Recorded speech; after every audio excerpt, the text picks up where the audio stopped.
Hey you, do you want to learn how to use OBS Studio? Well, now you can. Let's get started. First, go to the website, link in description. And if you're using Windows like I am, click on the Windows icon. Then you'll see the exe installer on the top right of your browser. Click on that and it'll take you to the Windows installer. And you get to install the rest. If you're done with that, it should look like this. Unfortunately, you're not done. Our preview is still blank. So what I want you to do is right-click the box that says Sources and click New. Then you want to click Display and choose which display you want OBS to capture. Now display is great and all, but we also need to capture our gameplay as well. So this time we click Add Again and do Game Capture. Now what Game Capture does is it captures any full screen application that launches. Next we go to Settings and then go to the Output tab and then head over to the Encoding settings. Here in the encoding settings, make sure CBR is selected and in the kilobits per second, type in the bitrate of the corresponding website you want to stream on. 6,000 is the maximum for Twitch, 8,000 is the maximum for Kick, and YouTube is unlimited, so I would always go for the maximum for 1080p for 60 FPS, and that would be 16,000 kilobits per second. Now be warned, when you do this, your internet might not be able to handle it. So what I would recommend doing is heading on over to google.com and type internet speed test and do the Google's internet speed test. It'll give you two options, one for download and one for upload. What you really want to focus on is upload.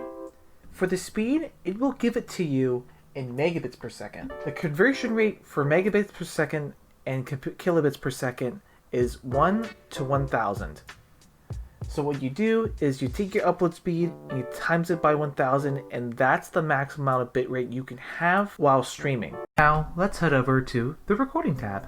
At the very top of the standard view of the recording settings, we have the recording path, which takes you to wherever your files will be saved. Right below is the video format.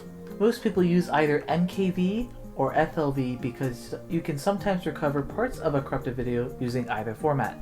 As for me, however, I'm quite lazy, so I like to choose MP4 because I have used multiple video editing softwares, and over the years MP4 has been consistently the most compatible with all the video editing softwares.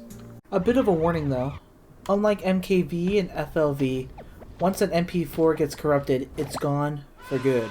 Now finally, for the last part of the output tab, we want to head over to not the audio, but the next one after, the replay buffer.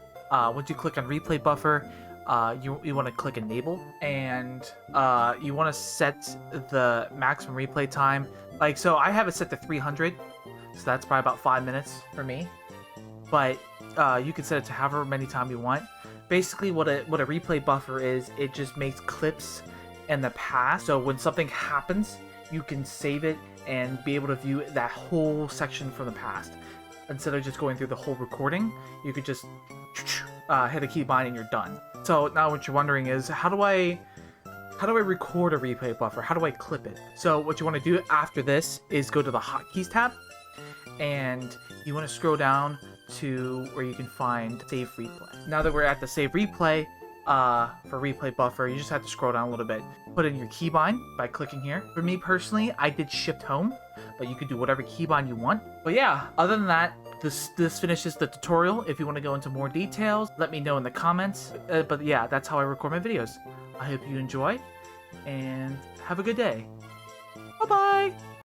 By the way, if it's not obvious enough, in order to start recording, you hit record. In order to start the replay buffer, you just click replay buffer.